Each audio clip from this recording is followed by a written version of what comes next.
ఆరోగ్యంగా ఉండాలని ఎవరికి ఉండదు? ఆరోగ్యంగా, అందంగా, ఫిట్‌గా, యాంటీ ఏజింగ్‌గా చాలామందికి కోరిక ఉంటుంది.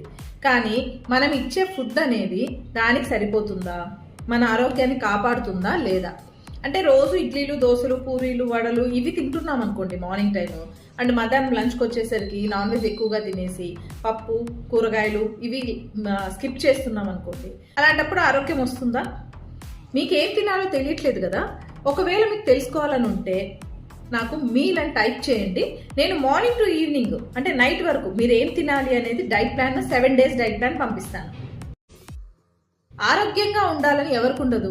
ఆరోగ్యంగా, అందంగా, ఫిట్‌గా, యాంటీ ఏజింగ్‌గా చాలామందికి కోరిక ఉంటుంది. కానీ మనం ఇచ్చే ఫుడ్ అనేది దానికి సరిపోతుందా? మన ఆరోగ్యాన్ని కాపాడుతుందా లేదా? అంటే రోజు ఇడ్లీలు, దోసలు, పూరీలు, వడలు ఇవి తింటున్నాం అనుకోండి మార్నింగ్ టైము. అండ్ మధ్యాహ్నం లంచ్‌కి వచ్చేసరికి నాన్ వెజ్ ఎక్కువగా తినేసి పప్పు, కూరగాయలు ఇవి స్కిప్ చేస్తున్నాం అనుకోండి. అలాంటప్పుడు ఆరోగ్యం వస్తుందా? మీకేం తినాలో తెలియట్లేదు కదా. ఒకవేళ మీకు తెలుసుకోవాలని ఉంటే నాకు మీల్ అని టైప్ చేయండి. నేను మార్నింగ్ టు ఈవినింగ్ అంటే నైట్ వరకు మీరు ఏం తినాలి అనేది diet plan 7 days diet plan పంపిస్తాను.